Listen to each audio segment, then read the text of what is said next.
Hello students, आज हम लोग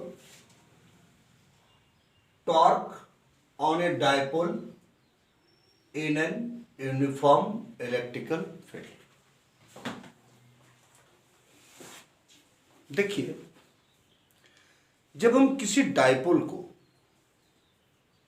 कोई यूनिफॉर्म इलेक्ट्रिकल फील्ड में रख दें तो ये डायपोल दो फोर्स से प्रभावित हो जाएगा और two equal and opposite force constituted torque, दो समान एवं विपरीत बल टॉर्क बनाता है। अर्थात जब किसी बॉडी में दो समान लेकिन विपरीत दिशा में कोई बल लगता हो तो इसी बल को हम लोग टॉर्क कहते हैं। और इसका मेजरमेंट जो है, इसका स्ट्रेंथ जो है, इसे हम लोग मोमेंट ऑफ द टॉर्क बोलते हैं। और ये फोर्स, कोई एक force into perpendicular its distance, इन दोनों के गुणनफल से इसका मोमेंट हम लोग प्राप्त करें, that is the torque. Torque is the moment of the force. अब ये क्या करता है? टॉर्क का काम क्या है? टॉर्क का काम है ऑब्जेक्ट में रोटेशन प्रोड्यूस करना। Actually a single force can produce a linear acceleration, whereas a torque can produce an angular acceleration. That is the effect of the torque. And the direction of the torque, what will be the direction of the torque? इसका torque का direction क्या होगा? अगर ये rotation होगा तो किस direction पे rotation होगा? कैसे इसका कैलकुलेशन करेंगे? इसका वैल्यू कितना आएगा? इन चीजों को हम लोग यहां पर पढ़ेंगे। देखिए, यहां मैंने एक यूनिफॉर्म इलेक्ट्रिकल फील्ड लिया है, मैंने E, जो इस डायरेक्शन से इस डायरेक्शन पे है। और इस इलेक्ट्रिकल फील्ड में हम एक AB डायपोल रखे हैं जिसका पोल स्ट्रेंथ प्लस क्यू और माइनस क्यू है और इसका लेंथ आपका 2a का है। AB का लेंथ आपका 2a का है। तो इसका डायपोल मोमेंट जो होगा, so in the direction of AB होगा, P जो है सो A से B के डायरेक्शन में होगा डायपोल मोमेंट, जो कि हम जान रहे हैं नेगेटिव टू पॉजिटिव डायरेक्शन में होगा। Means this is the direction of the P dipole moment का। क्लियर है?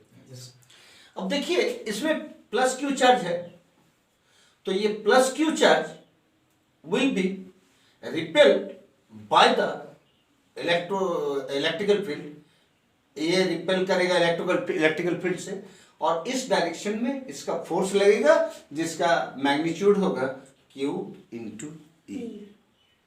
क्लियर है?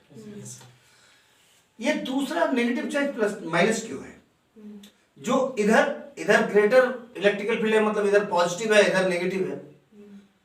आप इलेक्ट्रिकल फील्ड में हम समझ सकते हैं कि इलेक्ट्रिकल फील्ड अगर इस प्रकार फ्लो कर रहा है तो इसका मतलब इधर पॉजिटिविटी है, इधर आपका नेगेटिविटी है। क्लियर? तो इधर पॉजिटिव है और ये नेगेटिव है, तो obviously this charge will be attracted by the electrical field and this direction will be in this direction. F will be equal to minus QE. This F will be equal to plus QE, whereas this F will be equal to minus QE. And this same equal and opposite force which are acted at point A and B are constituting a dipole. Okay? And the moment of the dipole, which is known as the torque, can be calculated by production of F and its perpendicular distance, that is BC. Clear है? F into perpendicular distance BC। मतलब simple work है, हमने F तो निकाल लिया कि ये QE है, अब हम इसका BC निकाल लेंगे कि ये BC का कितना वैल्यू है, तो हमारा ये काम आराम से आ जाएगा। तो अब BC निकालने के लिए आप देखिए, ये आपका 2A है, ये परपेंडिकुलर है, ये आपका थीटा एंगल है ना, ये आपका थीटा एंगल है, ये 2A है, तो ये आपका साइन थीटा अगर लीजिएगा तो sine theta will be BC by AB, hence BC is equal to AB sine theta, AB is equal to 2A sine theta. Okay, now the direction of the torque, at the direction of the torque, it is the direction of the P, this is the direction of the P, and this is the direction of the E. अब हम अभी देखेंगे इसका calculation में कि P और E का क्या हमारे पास रिलेशन आ रहा है, इसके आधार पर हम इसका डायरेक्शन आपको बताएंगे कि ये डायरेक्शन किस दिशा में काम करेगा। क्लियर है? तो आइए हम यहां इसको लिख डालते हैं कि late AB be a dipole of dipole moment P along AB placed within a uniform electrical field E, electrical field E, and the dipole aligned himself at an angle of theta with electrical field. Now, the force on plus Q is equal to QE, and the force on minus Q is equal to minus QE. Both are equal but opposite direction. Both are equal but in opposite direction constitute a torque which will try to rotate the dipole. Clear? Yes.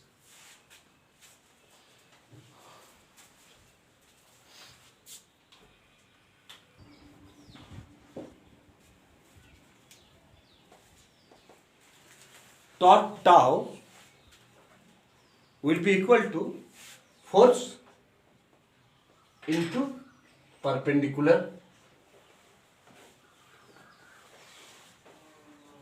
distance. Force into perpendicular distance means F into 2a sin theta. BC, Yes, sir. and BC is equal to 2a sin theta. 2A sin theta. F is equal to QE into 2a sin theta. sin theta. That is Q2A into E P sin theta. 2a into q into p. P sin theta. Clear?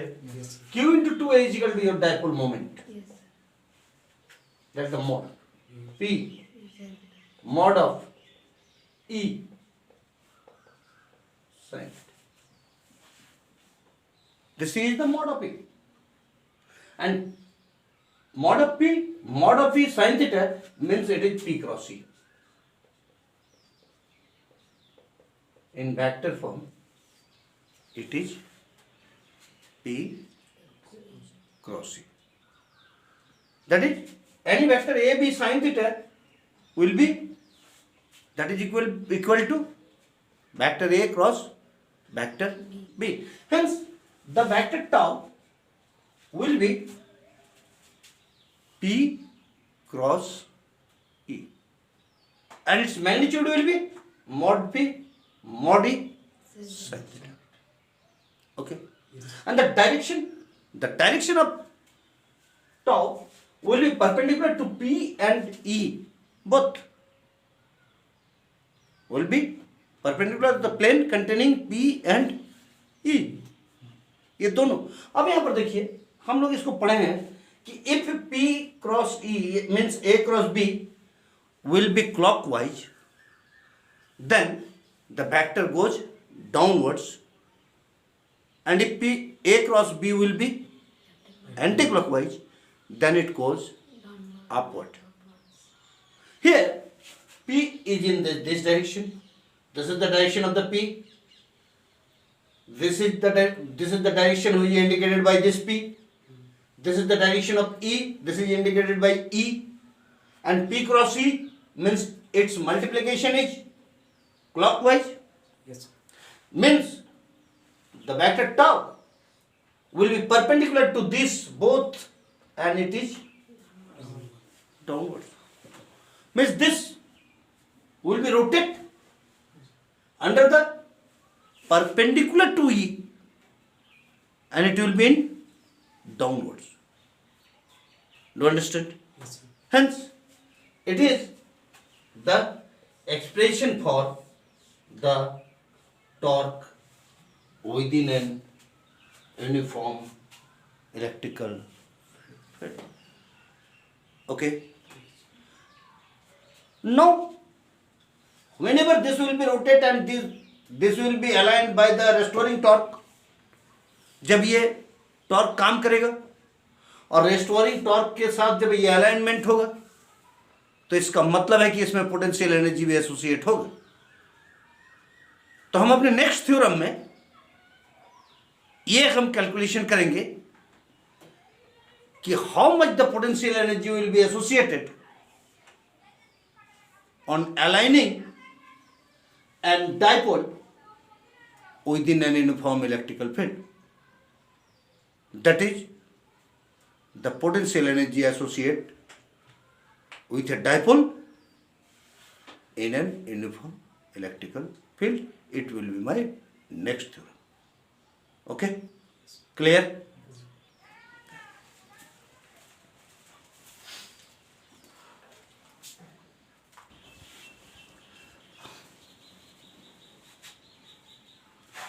यहाँ हम headline डाले हैं the potential energy stored in A dipole in an uniform electrical field. हम यह calculation कर रहे हैं कि अगर एक डायपोल को हम यूनिफॉर्म इलेक्ट्रिकल फील्ड में डाल रहे हैं तो उसमें कितना पोटेंशियल एनर्जी हमारा स्टोर्ड होगा. क्लियर? अब देखिए पोटेंशियल एनर्जी स्टोर्ड होगा कितना.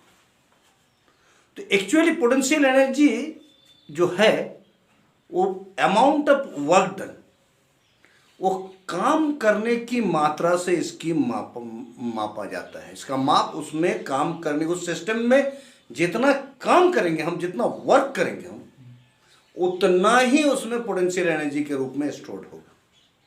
इसलिए किसी भी सिस्टम में कहीं भी अगर पोटेंशियल एनर्जी का कैलकुलेशन आपको करना है तो आपको in the different way it has to calculate the amount of work done before keeping the system in that situation.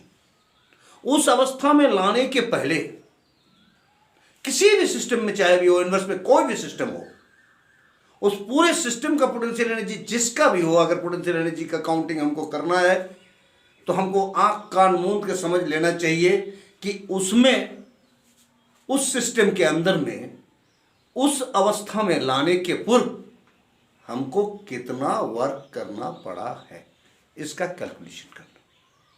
यहां पर हम वही कैलकुलेशन करेंगे कि अगर हम इस डायपोल को इलेक्ट्रिकल फील्ड में हम रखते हैं तो इस सिचुएशन में आने के पूर्व इसमें कितना काम करना पड़ा है। क्लियर। अब देखिए आपका वर्क डन कितना होता है, काम हम लोग कितना निकालते हैं, वर्क डन निकालते हैं force into displacement in the direction of the force. जब एक सिंपल फोर्स काम करता है तो हम वर्क डन निकालते हैं force into displacement in the direction of the force. लेकिन जब ये एंगुलर होता है, टॉर्क आता है, तो टॉर्क में हमारा डिस्प्लेसमेंट जो है वो डिस्प्लेसमेंट हमारा एंगुलर डिस्प्लेसमेंट में काउंटिंग किया जाता है। मीन्स अगर ये रोटेशन के मोशन में है तो इसका यदि हम वर्क डन निकालेंगे तो इसका वर्क डन निकालने के लिए हमको ये निकालना पड़ेगा कि भाई इसमें टॉर्क का क्या वैल्यू है और इस टॉर्क के वैल्यू में इसका एंगुलर डिस्प्लेसमेंट कितना होगा।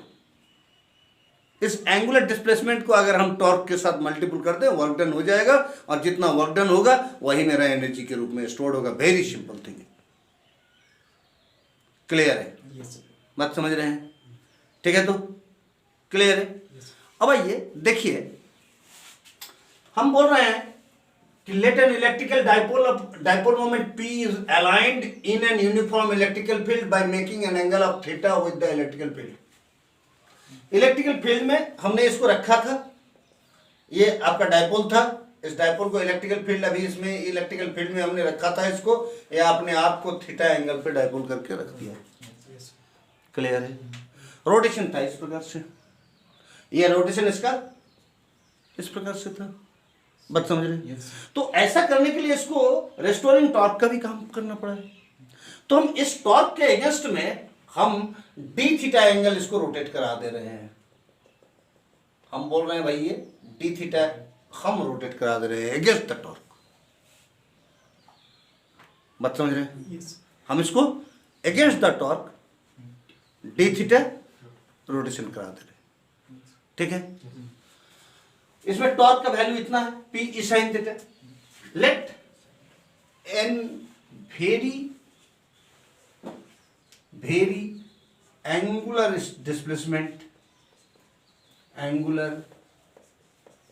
displacement d theta is made against the torque, and hence work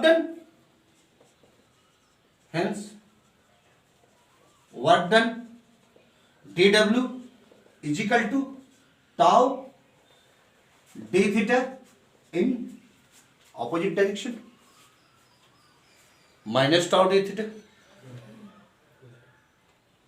Okay, minus tau d theta, or you may write here it is dw is equal to tau d theta. Now what is the value of tau? The value of tau is P E sin theta d theta. Let हम मान रहे हैं कि इसका initial position theta 1 था